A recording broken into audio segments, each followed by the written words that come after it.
we're into the final part now of how to install the voltmeter in the Rapid Strike, and you can see I've cut the post down to match the height of those support pieces we put in.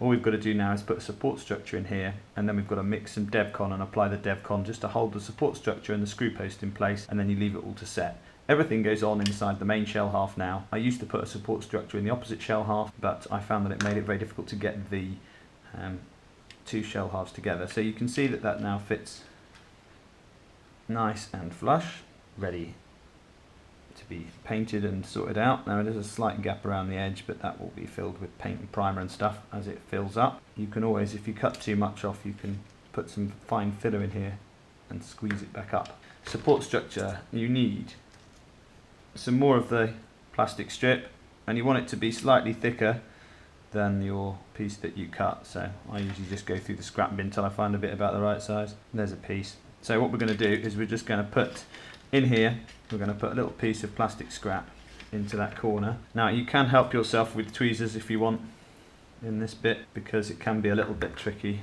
manoeuvring them into place. So just a little bit of, I'm going to use a slightly slower setting super glue this time so that I've got a bit of time to move the part around, and I've made sure that it's nice and flat. If you're not sure that it's not properly flat, then just run a file over the top edge. Sometimes when you cut you get a bit of a bevel on those edges, and you want them nice and flat, otherwise you won't get a very good glue bond. It goes in there like that.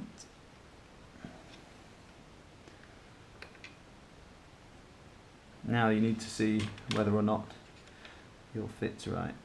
This is where your slow setting super glue comes into its own. So you hold your part in position like that, and then you use your tweezers. You can just manipulate your support structure into place like that.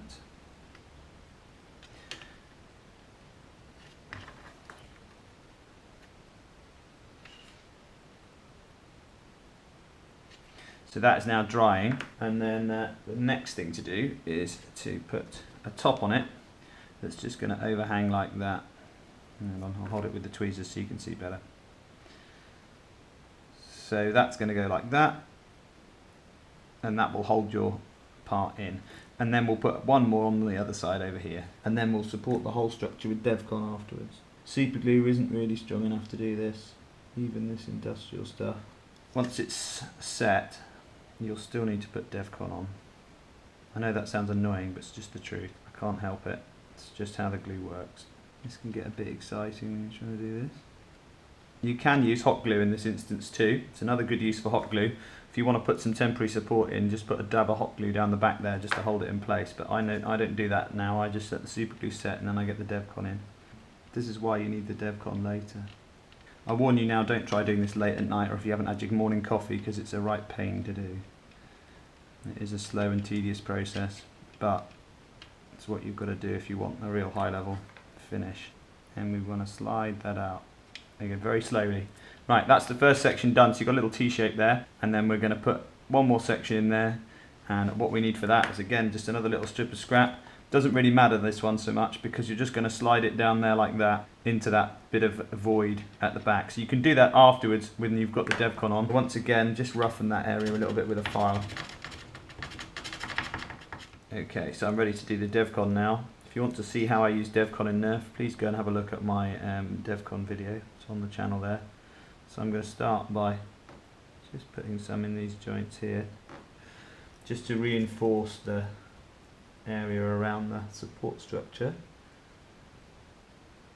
DevCon's very good at this because it dries very hard and it has a very good bonding strength. It does partially weld the plastic together. So just be aware that you don't want anything overlapping the shell half. If you do, you just file it back once the DevCon's set. The next thing to do is to put a little bit of DevCon onto the edge of the screw port. Now this is where you have to be careful. You really don't want too much, because if you put too much on, it will get into your screws and then you'll be in trouble. The best place to put it is on this back edge, because then it will butt up against the shell. So you're not aiming to bond the, you don't really want to bond this in, you want it to be still removable, because if this fails you can then take it out, which is the whole point of the whole screw and support structure method. So just gently lower that into place. And I'll get my cocktail stick again. Cocktail stick is just the tool for this really. There isn't anything better, not that I've been able to find that's disposable and cheap. So just a little bit more glue in there.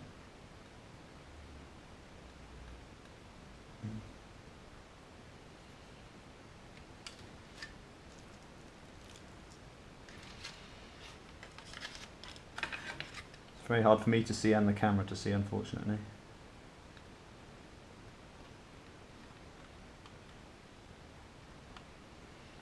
Now you have to leave that to set now.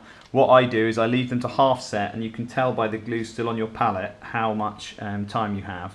So when it's half set, just make sure it's all stayed in place. If you've got problems with it staying in place, you can use a clothes peg just to hold that. So I'm going to move that out of the way. So I have a little piece of scrap material here, and what I'm going to do now is I'm going to put my last piece of scrap material into the far side here. See, I'll use the tweezers again now, just to get this last support piece in. So you can see, look, just fits down in here. And make sure you take off any excess glue. Again, break the end off your stick. Use your stick to remove any excess glue. Again, you don't want that in the shell halves because it'll make a right mess.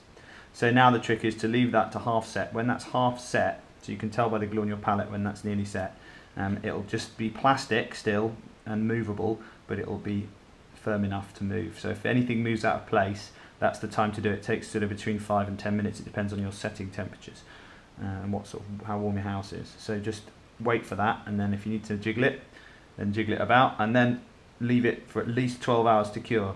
Whatever you do, don't be tempted to mess with it in that time. If you try and mess with it early, all you'll do is you'll break the screw port bond. So that's how I do the okay, to wire this in, we're going to need our jam door switch again, and the jam door switch just goes up here. I've got to be careful because obviously this is still wet, so I'm trying not to hit it.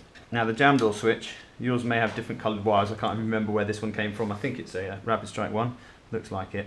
Now you've got middle pin here, that's your common, and that's where your power comes into.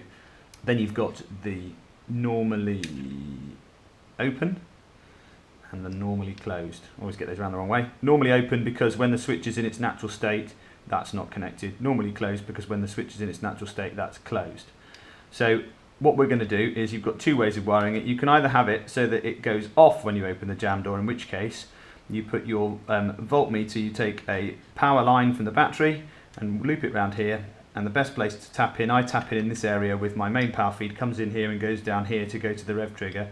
I just put a little splice up here with a red wire coming up here and into the common, and then this one you then wire this one here, sorry, this one here if you want it to be on while the jam door is shut. So that means on while the jam door is shut, take this yellow wire from the normally closed and just wire your red and your white to it, and that'll be your feed to the voltmeter.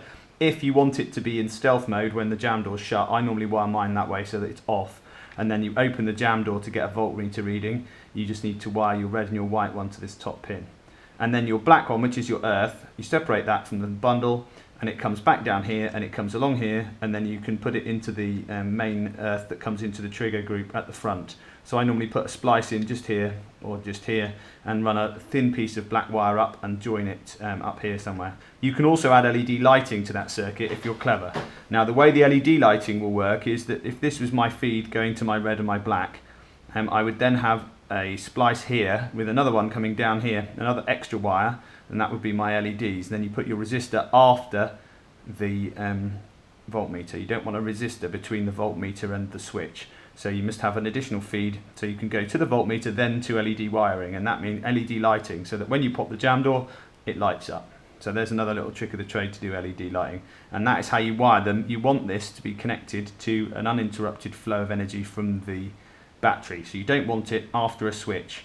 This is where the To Nerf wiring code comes in handy, because you know, if you've followed our scheme where you have a blue for feed from switches, you know that that blue might not be live all the time because it's coming from a switch, and you don't want to use that to power your voltmeter. So you want to take it to the main leads from the battery, the red and the black.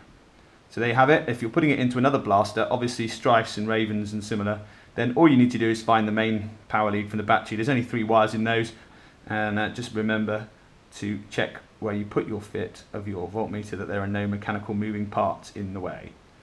That's how I do my voltmeters.